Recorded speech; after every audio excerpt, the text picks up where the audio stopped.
कश्मीर में बार बार कश्मीरी पंडितों को आतंकवादी टारगेट कर रहे हैं, बार बार उनकी वहां पर हत्याएं कर रहे हैं, लेकिन कोई भी कुछ नहीं कर पा रहा। इतनी सारी एजेंसीज हैं, हमारी भाजपा की पार्टी सत्ता में है और ये सब होते हुए भी ये हत्याएं जारी हैं। और एक बार फिर से तराल में भाजपा के एक और लीडर की आतंकवादियों ने हत्या कर दी।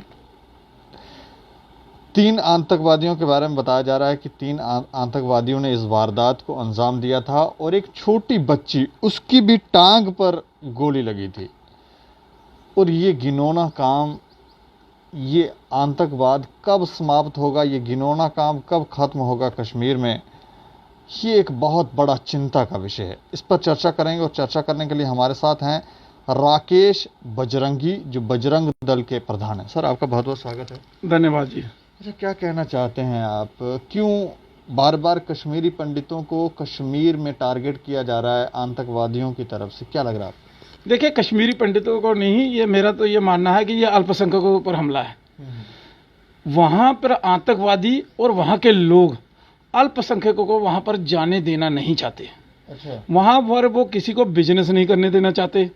वो वहां से एक डर पैदा करके, एक डर का माहौल, उनको लगता है कि जो भाजपा सरकार है, ये पुनर्वास नीति के तहत कश्मीरी पंडितों को पुनः वहां पर उनका पुनर्वास करवाएगी।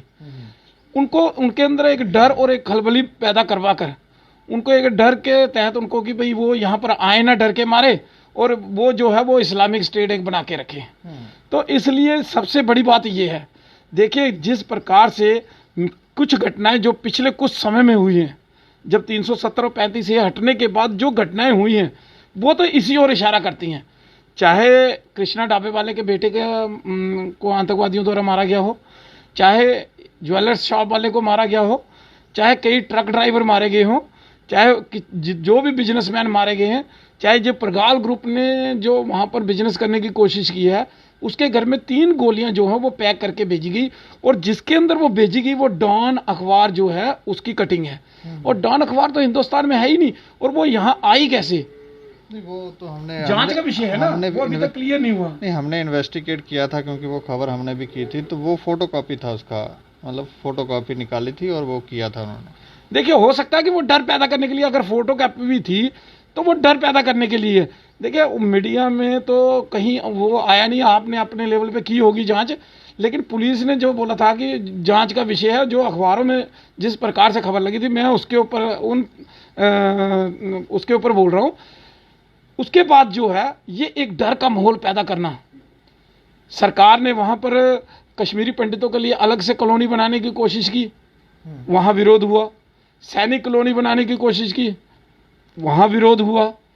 तो वो मुझे बताइए कि वो जो कश्मीर है वो केवल उनका नहीं है, इन कश्मीरी पंडितों का तो है। नहीं, तो ये हत्या को क्या लग रहा है, वो वहाँ कश्मीर के लोग कर रहे हैं कि आतंकवादी कर रहे हैं? देखिए, कई लोग उनके साथ मिले हुए हैं, अभी कई पकड़े जाते हैं उसमें।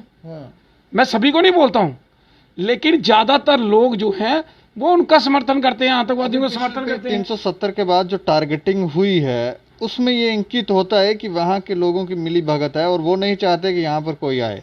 देखिए, लोग तो क्लियर बोलते हैं, और वहाँ की पार्टियां भी, जो कश्मीर में ऐसी पार्टियां, वो क्लियर बोलते हैं कि हम यहाँ पर किसी को बसने नहीं देंगे। वो तो उनके बयान है सामने, वो तो क्लियर बोलते हैं। और ऊपर से आतंकवादी जो हैं वो भी वहाँ पर किसी को बसने नहीं देना चाहते। तो ये क्लियर है कि वो अल्पसंख्यकों पर खास और उनके अंदर एक डर का माहौल पैदा करते हैं कि कोई यहाँ पर आए ना, बिजनेस ना करे। उन्होंने क्लियर कहा, हम तो किसी को जमीन देंगे नहीं और ना लेने देंगे, ये तो क्लियर है उनका। तो देखिए, वो बार बार जो है, अब कश्मीरी पंडितों की जमीनें वहाँ पर हैं, उनके मकान कई पुराने अभी भी उनके वहाँ पर, वो डर के मारे वहाँ नहीं जा पाते। और सरकार क्या है कि सुरक्षा हर किसी को दे नहीं सकती, तो किस प्रकार से ये किसी को ना दें, लेकिन अपने नेताओं को तो दो। ये तो उन्हीं का नेता था, उसको भी सुरक्षा नहीं दे पाए। देखिए, इसमें इन्होंने कहा, जो मैंने आईजी कश्मीर, सरकार का इनका नहीं पक्ष लेता, पर मैं आईजी कश्मीर जो है विजय कुमार, उनका बयान सुन रहा था। उन्होंने कहा इनको 2 PSO जो थे वो अलर्ट थे, और वो क्यों नहीं लेके गए हैं, या वो नहीं गए, या क्यों लेके, वो जांच का विषय है कि वो PSO इनके कहाँ थे 2। और ये बिना सुरक्षा के वहाँ कैसे पहुँचे, और किसने उनको किसने आतंकवादी को जानकारी दी कि ये राकेश पंडित जो है वो रात को जो है वो उधर अपने दोस्त के घर गए हुए हैं। तो ये ऐसा भी कुछ नहीं कि कुछ मिली भगत है, कहीं ना कहीं वो किस प्रकार से लीकेज हुआ कि वो वहाँ पे गए हैं, उनकी कॉल डिटेल जो है वो खंगाली जा रही है कि उनने किस लास्ट टाइम पे किससे बात की है। तो वो पूरा जांच का विषय है, वो सामने आएगा।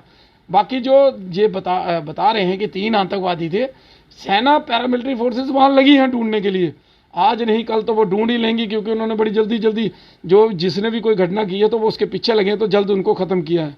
लेकिन मैं एक बात बता दूं कि आतंकवाद जो है वो कभी ख़त्म होने की कगार पर नहीं आ रहा है। बार बार कहा जा रहा है कि ये लास्ट समय। और मैं आपको माध्यम से ये भी बताना चाहता हूं कि शायद आपने भी सुना होगा कि जब भी आंकड़े जारी किए जाते हैं बोलते 200 आतंकवादी सक्रिय हैं, 250 आतंकवादी जो हैं वो सक्रिय हैं। तो अभी कुछ दिन पहले भी तो इन्होंने किया कि 200 आतंकवादी, तो वो 200 कम नहीं हो रहे, तो कम कहां से हुआ आतंकवाद? या तो वहां के युवा जो हैं वो बार बार आतंकवाद का समर्थन कर रहे हैं और उन आतंकवाद में जा रहे हैं, वो हथियार पकड़ रहे हैं, उठा रहे हैं। तो ये जो पुराने तो नहीं है वो वापस फिर लगे हुए हैं। देखिए कई आंकड़े हैं जो पहले सरेंडर किया जिन्होंने, और वो दोबारा आतंकवाद में चले गए, ये ऐसे पुराने आंकड़े हैं। इसीलिए कल भी हमने कई चैनलों के माध्यम से सरकार को ये चेताया कि जब कहीं भी आर्मी, पैरामिलिट्री फोर्सेस और पुलिस सर्च कार्डन करती हैं, जहाँ पे कार्डन किया जाता है और वो आतंकवादी घेरे में आते हैं, तो वो उनके परिवारों को बुलाकर, सबसे सरकार की तरफ से निर्देश है, इसलिए आर्मी, पैरामिलिट्री फोर्सेस, पुलिस करती है कि सरकार ने कहा कि पहले इनको सरेंडर करवाने की कोशिश की जाए ताकि इनको हम माफ़ कर देंगे। वो उनके परिवार को बुला के या किसी मस्जिद से या किसी मौलवी के जरिए या वहाँ के लोकल कश्मीरियों से एक भावुक अपील करवाते हैं कि आप आ जाइए, आपकी माँ बीमार है, आपका भाई बीमार है, ऐसा है वैसा, जो भी जैसे भी है, और कुछ सरेंडर कर जाते हैं और उनको माफ़ कर दिया जाता है। तो मैं पूछने लगा क्यों वो वापस फिर चल पड़ते हैं? कुछ समय बाद कई हुए हैं, कई आंकड़े हैं, ये सरकार के पास भी हैं। तो सिरदर्दी किसके लिए? पैरामिलिट्री फोर्सेस के लिए और आर्मी के लिए।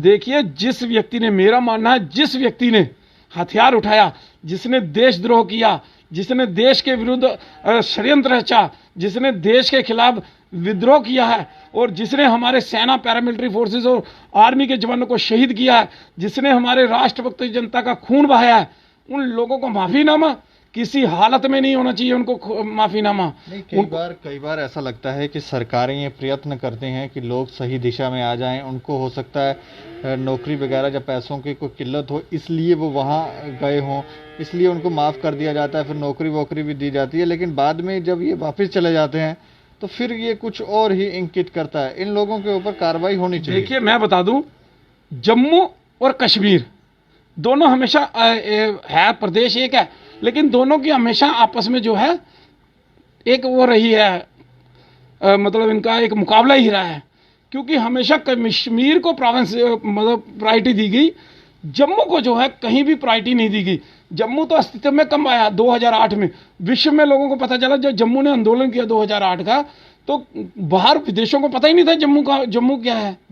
लोग तो कश्मीर ही करते थे, कोई भी जम्मू का व्यक्ति जाता वो कश्मीर का व्यक्ति है। तो इस प्रकार से जम्मू अस्तित्व में आया 2008 में, लोगों को पता चला जम्मू भी कोई जगह है, जम्मू में भी लोग रहते हैं। नहीं तो कश्मीर के नाम पे जी कश्मीर में माहौल ख़राब है, कश्मीर के ऊपर जातियाँ होती हैं, ऐसा जो है यूएनओ में, बाहर देशों में ऐसी एक धारणा थी। पर जब पीसफुली प्रोटेस्ट जो है, जो आंदोलन है 2008 में हुआ, तो विश्व को पता चला कि नहीं, वहाँ एक दड़ा जो है वो देशभक्त भी है, जो देशभक्ति के लिए लड़ता है, जो देश के लिए अपनी जान दे सकता है, जो तिरंगे के सम्मान के लिए लड़ता है। तो तब जम्मू जो है अस्तित्व में आया। तो इन लोगों ने इतना किया कि ऐसा तो हम जीत नहीं सकते इनसे, तो इन्होंने क्या है कि यहाँ पर जो है अपनी कम्युनिटी को बसाने की कोशिश की। आपने देखा सारे जंगलात की ज़मीनें, जो फॉरेस्ट की लैंड है, जेडीए की लैंड है, इरीगेशन की, सब कब्जे कर ली हैं। जो रोशनी एक्ट के तहत है वो ऐसे मतलब जैसे फ्री में है, जैसे वो है वो बांटी गई ज़मीनें। और जो आज भी कब्जे, रोशनी एक्ट का फैसला क्या हुआ, उसका रोशनी एक्ट का कुछ हुआ? कुछ नहीं हुआ, और ना होने वाला है। मैं बता दूं आपको, कुछ नहीं होने वाला। और यहाँ पर जो है आधे से ज़्यादा कश्मीर के लोगों ने यहाँ पर मकान बना लिए हैं। तो फिर जम्मू के लोग कश्मीर में मकान क्यों नहीं बना सकते? जब कश्मीर के लोग यहाँ पर मकान बना सकते हैं, यहाँ पर रह सकते हैं, आज तक किसी कश्मीर के व्यक्ति को जम्मू के किसी व्यक्ति ने कोई कुछ कहा? कभी नहीं कहा। उसने ये कहा कि हम इनको जमीन नहीं लेने देंगे, हम इसको यहाँ नहीं रहने देंगे, ऐसा किसी ने कहा? नहीं कहा। तो वो लोग क्यों कहते हैं कि जम्मू को लोगों ने, जब वहां के नेता बोलते हैं, वो तो कश्मीरी पंडित जो वहाँ के ही वासी हैं उनको वहाँ पर नहीं आने दे रहे हैं। इस तरह जिस तरह की ये हत्याएं हो रही हैं, ऐसा लगता है कि ये इतना खौफ, इतना डर पैदा करना चाहते हैं कि वो चाहते हैं यहाँ पे कोई आए ही नहीं। देखिए वो कश्मीरी पंडित क्या, मैं बोल रहा हूँ किसी को भी नहीं आने देना चाहते। वो किसी को भी, जब वो बिजनेस नहीं करने दे रहे किसी को, तो वो कैसे वो इन कश्मीरी पंडितों को आने देंगे? सरकार ने कहा हम इनको पुनर्वास योजना के तहत इनको वहाँ पर बसाएंगे। तो मुझे बताइए, जब उनके जीते हुए नुमाइंदे ही सेफ नहीं हैं, जब ये इससे पहले अजय पंडिता की हत्या हुई, उसके बाद अब ये राकेश पंडित की हत्या हुई, तो उसके बाद मुझे बताइए कि आम व्यक्ति कैसे रहेगा? इनको तो सुरक्षा थी ना, दोनों को सुरक्षा थी। तो हर कश्मीरी पंडित को सुरक्षा नहीं दी जा सकती, तो सरकार उनको सुरक्षा, तो वो कैसे रहेंगे? मुझे बताइए आप।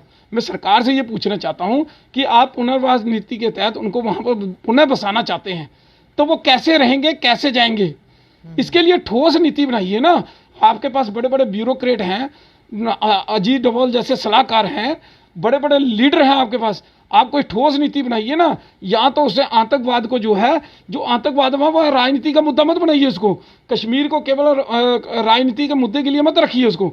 आप उसको बिल्कुल खत्म कीजिए, आतंकवाद को चुन चुन के मारिए ना। आप आर्मी को फ्री हैंड दीजिए ना। आर्मी हमारी इतनी सक्षम है, हर कार्य के लिए सक्षम है। हमारी पैरामिलिट्री फोर्सेस जो है विश्व की बड़ी बड़ी पैरामिलिट्री फोर्सेस में नंबर 1 है। नहीं, अभी तो काफी अच्छा आर्मी काम कर रही है, ऑल आउट चल रहा है। वहां पर कोई आतंकवादी थोड़ा सा उनको शंका भी हो जाए तो भी वो नहीं छोड़ते हैं।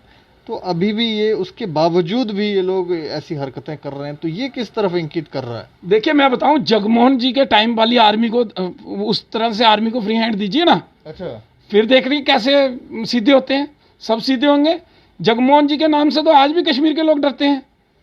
उन्होंने काम किया है। अगर आतंकवाद उस टाइम कंट्रोल किया ना, वो जगमोहन जी ने किया था, और इसीलिए तो उनको हटा दिया एक दिन में ही। जब उन्होंने ऑर्डर पास किया तो कैसे निकाला उनको?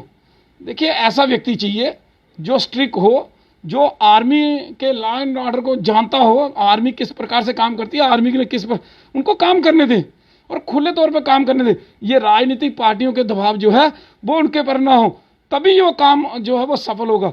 देखिए हम बोलेंगे पीओके लेना है, पीओके लेना है, पीओके लेना, भाई लेना है जब वो ले ही लेना है।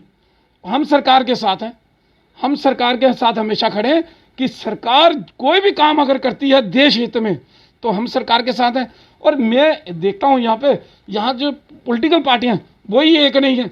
अभी कोरोना महामारी चल रही है, कोरोना महामारी में इतनी लड़ाई है, सभी ने देश के साथ इकट्ठे खड़ा होना चाहिए, क्योंकि देश की समस्या है ना। देश की समस्या के लिए सभी पॉलिटिकल पार्टियों में इकट्ठा होना चाहिए। लेकिन वो अपनी अपनी डफली, अपना अपना राग वाली बात हो गई है। वो उसके ऊपर तोहमत लगाता है, वो उसके ऊपर तोहमत लगाता है, लेकिन इकट्ठे होकर लड़ना नहीं है।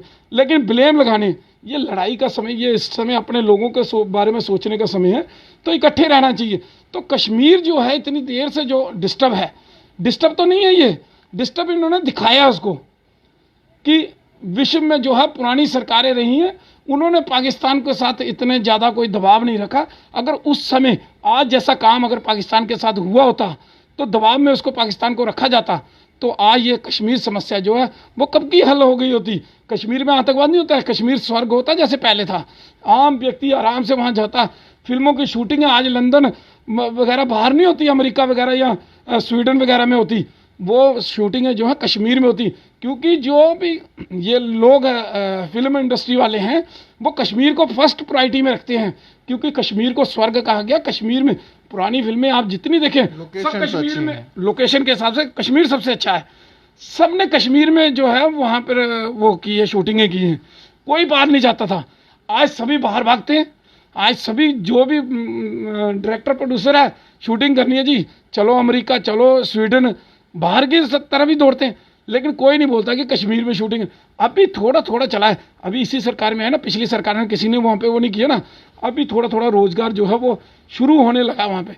लेकिन ये आतंकवाद जो है, फिर भी हम सरकार के ऊपर ही ब्लेम लगा रहे हैं, क्योंकि सरकार को जवाबदेही है। ये हत्या जो हुई है ना राकेश पंडित की, जवाबदेही हम किससे मांगेंगे? अब मैं कांग्रेस से तो मांगूंगा नहीं, क्योंकि कांग्रेस सरकार में नहीं है। अब मैं एनसी से मांगूंगा, एनसी भी नहीं है यहाँ पर, और ना ही पीडीपी है, और यहाँ पर सरकार जो है वो भाजपा की है यहाँ, क्योंकि लेफ्टिनेंट गवर्नर है और ये सेंटर के द्वारा बैठाया गया है। तो मैं जवाबदेही किससे मांगूँ? मैं जवाब किससे मांगूँ? मैं तो सेंट्रल गवर्नमेंट से ही मांगूंगा। इसीलिए हम जो है भाजपा, चाहे कांग्रेस की सरकारें पहले रही, हम कांग्रेस के खिलाफ भी बोलते रहे हैं, और आज भाजपा तो भाजपा के खिलाफ भी बोल रहे हैं, क्योंकि जहाँ जहाँ जो सरकारें गलत होंगी हम उसके खिलाफ जो है वो विरोध करेंगे और उसके खिलाफ बोलेंगे। ये उनको हम चेताने की कोशिश करते हैं। तो इसलिए देखिए, इसको ख़त्म करना है तो जड़ से ख़त्म कीजिए। इसको राजनीतिक मुद्दा मत रखिए। अब कश्मीर को बार बार उसको राजनीति करने के लिए उसको कश्मीर को डिस्टर्ब दिखाते रहना है, और ताकि इसके नाम पर पूरे विश्व में जो है वो खलबली मची रहती है कि भाई कश्मीर जो है वो डिस्टर्ब है। डिस्टर्ब तो है ही नहीं है कश्मीर। कश्मीर कहाँ से डिस्टर्ब है? वो लोग हिंदुस्तान की नौकरी करते हैं, हिंदुस्तान का खा रहे हैं, हिंदुस्तान में रह रहे हैं। जम्मू में जब मर्जी चाहे जम्मू में आ जाते हैं, कहीं भी देश के किसी भी हिस्से में चले जाते हैं। तो डिस्टर्ब कहाँ से हुआ? उनको किसी ने बंदी बना के नहीं रखा है। सब घूम फिर रहे हैं, खा पी रहे हैं, लेकिन दिखाते वो ऐसे हैं कि हमें बंदी बनाया, हमें मारा जा रहा है, हम पीटा जा रहा है। कुछ नहीं है। मैं कितनी बार कश्मीर गया हूँ, सब मजे से हैं, लेकिन एक दिखाया जाता है, शो ऑफ किया जाता है कि नहीं जी, कुछ लीडर इनके जो है ना वो जो है वो मीडिया में आके बार बार दिखाते हैं जी कश्मीर जो है वो जी मसला है, ये जो है यहाँ जातियाँ की जाती हैं। ये सिर्फ एक दिखावा वो है, एक राजनीति है। लेकिन इसके ऊपर जैसे आप कह रहे हैं, ये जो हत्या हुई है भाजपा नेता की, इसके ऊपर जवाबदेही जो है वो भाजपा सरकार की ही है। बिल्कुल, भाजपा का नेता है, सरकार भाजपा की है, तो जवाबदेही भी भाजपा की ही बनती है। हम तो सवाल जो वहाँ भाजपा से ही करेंगे ना, क्योंकि सरकार भाजपा की है। आप लेफ्टिनेंट गवर्नर से जवाब मांगेंगे, लेफ्टिनेंट गवर्नर किसके हैं? अब जम्मू की जो भाजपा है उसकी सरकार तो वो बोलते कि हमारी है नहीं, लेकिन केंद्र की तो है ना, है तो एक ही है ना, मतलब उसकी विंग है। इनडायरेक्टली वो नहीं मानते, लेकिन सभी को मालूम है ना सरकार किसकी है। अब ये लेफ्टिनेंट गवर्नर साहब जो हैं एक अच्छे वो रहे हैं, कार्यकर्ता रहे हैं, सेंटर में मिनिस्टर रहे हैं, 3 बार वो सांसद रहे हैं, एबीपी के कार्यकर्ता रहे हैं, ग्राउंड में जो है उन्होंने काम किया। लेकिन वो सब समझते हैं कि भी, लेकिन यहाँ पर आके अभी काम भी अच्छा कर रहे हैं। ऐसी बात नहीं है कि मैं उनको बोलूँगा कि काम अच्छा नहीं कर रहे हैं, काम अच्छा कर रहे हैं, लेकिन उनको खास तौर पर इस काम के साथ भी कश्मीर का जो है मसला जो है वो भी देखना पड़ेगा, और उस मसले के साथ उन्होंने जम्मू को भी देखना पड़ेगा। जम्मू में जिस जैसी परिस्थितियाँ बढ़ रही हैं ना, जम्मू को इग्नोर किया जा रहा है, हर चीज़ में इग्नोर किया जा रहा है। जम्मू के लोगों को कश्मीर में मैं कह रहा हूँ बार बार कि वहाँ पर बिजनेस क्यों नहीं करने दिया जा रहा, वहाँ क्यों नहीं रहने दिया जा रहा। इसके बारे में भी लेफ्टिनेंट गवर्नर साहब को सोचना चाहिए कि वहाँ पर जो जम्मू के लोग जाना चाहते हैं जाए ना, तो वो लोग जो ज़मीन नहीं लेने देते तो सरकारी ज़मीनों लाड करे ना। जब वो यहाँ पर सरकारी ज़मीनों में बैठ सकते हैं तो हमारे लोगों को भी वहाँ सरकारी ज़मीनें लाड करिए ना। सरकार करे लाड, हम लेंगे, हम मकान बनाएंगे, पर लाड तो करो ज़मीनें। पर सरकार उस साइड नहीं जाना चाहती। सरकार जो है हमेशा कश्मीर कश्मीर कश्मीर कश्मीर ही करती रहेगी, जम्मू के बारे में कोई नहीं सोचेगा। यही हम मनोज सिन्हा जी साहब से यही रिक्वेस्ट करना चाहते हैं कि हमारे जम्मू के लोगों को वहाँ पर जो है बिजनेस करने दिया जाए। उनकी सुरक्षा का प्रबंध जो है वो उन्होंने देखना है और उन्होंने करना चाहिए, और वो किस प्रकार से करना है वो उनका सोचने का विषय है। चलिए, शुक्रिया सर हमसे बातचीत करने के लिए। तो ये काफ़ी गंभीर विषय है कि बार बार वहाँ पर कश्मीर के अंदर कश्मीर पंडितों को टारगेट करना, और अब तो भाजपा के नेताओं को वहाँ पर डायरेक्टली टारगेट किया जा रहा है, और जम्मू के या बाहर के लोगों को वहाँ पर बिजनेस नहीं करने दिया जा रहा है। इसके ऊपर जैसे ये कह रहे हैं कि लेफ्टिनेंट गवर्नर साहब वो थोड़ा सा संज्ञान ले, सुरक्षा जो है वो थोड़ी कड़ी करें, और जम्मू के लोगों को भी वहाँ पर काम करने का मौका जो है वो दिया जाए। बाकी आप अपनी राय रख सकते हैं और देखते रहें दैनिक स्टेट समाचार। मुझे और मेरे सहयोगी अरुण डोगरा को दें इजाज़त। नमस्कार।